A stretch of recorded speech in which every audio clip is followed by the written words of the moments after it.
As I promised in my previous videos, in this one I would try to look at the idea of karma with the same rejoinder that I'm not a scholar. This beard that you see is because I've forgotten to shave today, so there's no wisdom here.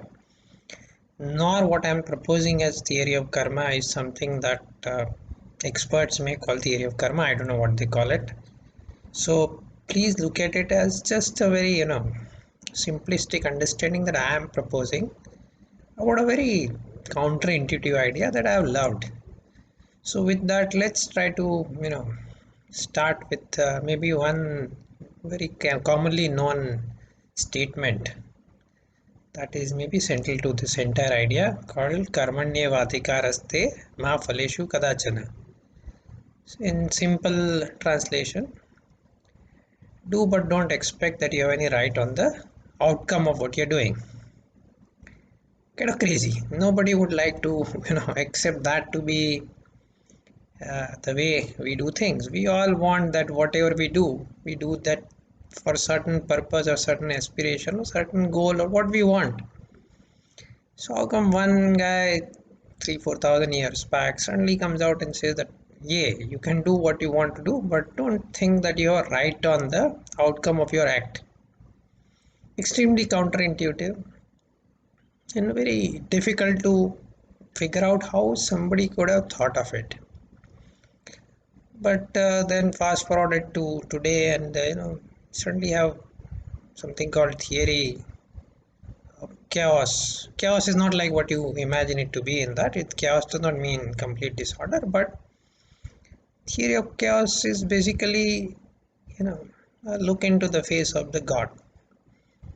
This universe is extremely interconnected, and there are feedback loops, and there are just too many. It's so densely interwoven that any act that you have executed, you can't really predict the outcome of that act.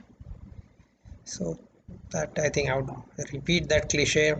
I know Brazil and Central Park maybe interchange. I've forgotten, but yeah, one butterfly flap in Central Park can lead to a storm in Brazil, or maybe the other way around. In short, in this universe, it is extremely difficult, or rather, it is impossible to predict the outcome of your action.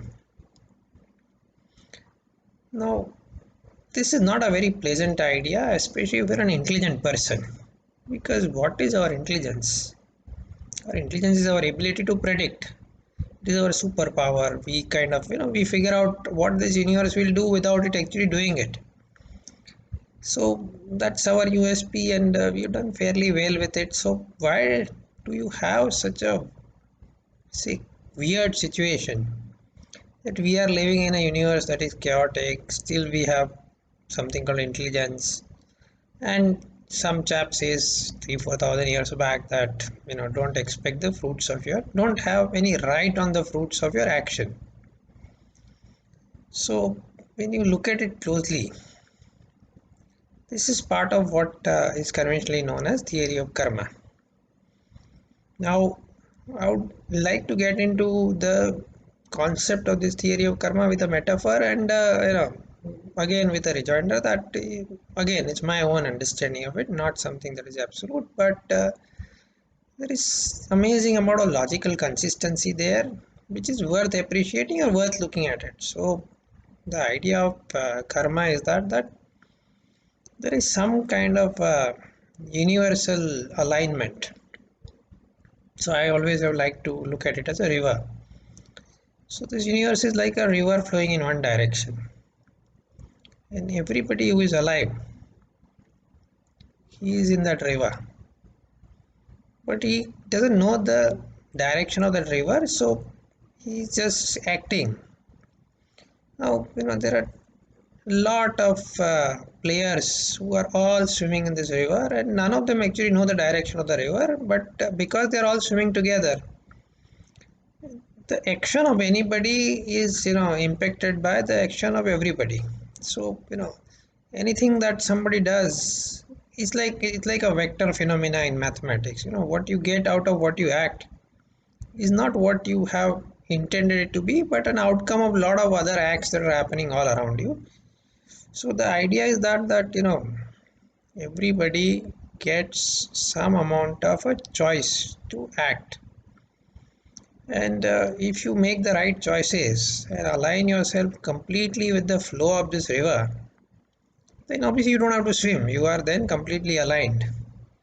So the idea of karma is that you do your karma, and then ultimately the liberation comes when you completely aligned yourself with the universal flow. So after that, you don't have to act. Your act is the self of action is dissolved. So in a way, it kind of refers to free will. So if you look at the if you want to tickle your indic bone, karma theory is maybe one of the first recognition of the interconnected of the entire life. If you look at the Western understanding of human being created separately than the rest of the animals, and then you say, oh, Darwin came and saw this interconnectedness, then go back by 2000, 3000 years back and somebody else saw it. So theory of karma says that every jeev has is in this river, and depending on the uni, depending on the level of wherever he is, he has access to some level of free will. So if you're down at the very bottom, then you have very little free will, and then you rise up and up, and human beings maybe have the largest, highest amount of free will. And this is extrapolated within the human beings also further, that if empowered person like a king or something, then this is a statement that okay, he must have done good karma in the previous life. So the other idea that we have to accommodate within is the concept of reincarnation that is built into this. So the idea is that everybody, every living being has a bit of free will. In the lifespan, that being is executing that free will, and if that free will is executed in a way that he is slightly more aligned, he or she is slightly more aligned to the universe flow of the universe, then at the point of death some kind of an accounting takes place, and then he is lifted out of whatever yoni he is and placed in some higher yoni. So basically in a place where there is more free will, and then you go up, and then maybe all the way to the liberation. Now this entire idea is beautiful because it has amazing logical consistency, even if you believe in the premise that there is a universal flow, or the premise that there is reincarnation, but within it, it is a very consistent idea. And when you wonder why somebody would have proposed this, you have suddenly one insight that is maybe very important today. You look at our lives today, all of us are extremely frustrated in the sense that none of us have control over what is happening to us. We take one action, and the outcome is not what we desire, and then we become more unhappy, and that is the cycle of life as it is lived in modern times. So the fact that you are trying to become a control freak to counter it just makes it worse as you go along. So this is where something very interesting that keeps repeating, in the way you look at Indian philosophies, is that there is a tremendous investment in trying to figure out a way of life. So India has not really done science in the conventional way, is what we believe. I don't know. There is another model that I have because I am watching science since 200 years.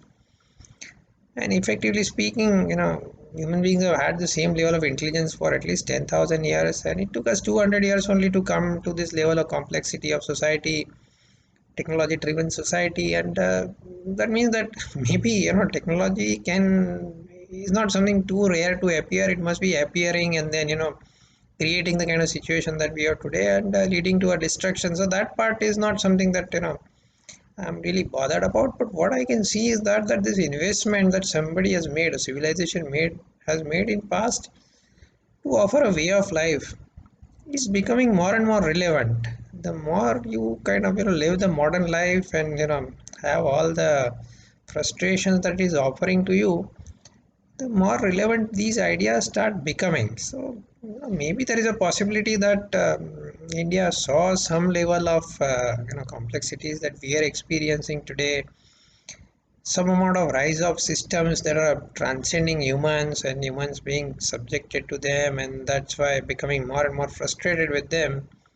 And then somebody coming out with this idea which is offering a wonderful way of life. So it solves two problems. One problem is that when you become too fatalistic, you think you have no executive role to play, whatever you do has no relevance, and you become depressed. You don't go down that path because it is encouraging you to act. It is saying that you got to act, you have a right to act. So that right to act is a very fundamental right that karma theory is kind of establishing. And then it is giving you this insight into the nature of universe and saying that okay, you don't really worry about having your act resulting into what you want, because that is not your, that's not your fruit. So I would say that looking at the current scenario and looking at the kind of life that we are living, this is maybe a wonderful idea to kind of imbibe. Because yes, universe is chaotic, universe is such that regardless of how empowered we become individually, we are not going to be able to control the outcome of any of our actions. So then have this bigger picture. Maybe you don't like reincarnation and you don't like liberation, and you don't align yourself to the universal flow that I'm talking about or the theory is talking about. But just as is, the idea is a wonderful idea that just act without worrying too much about what you get out of it, and you would surely have a better life. So it's one of the one more of these great ideas from an ancient civilization that I'm sharing, and I will keep trying to do that again and again. Thank you.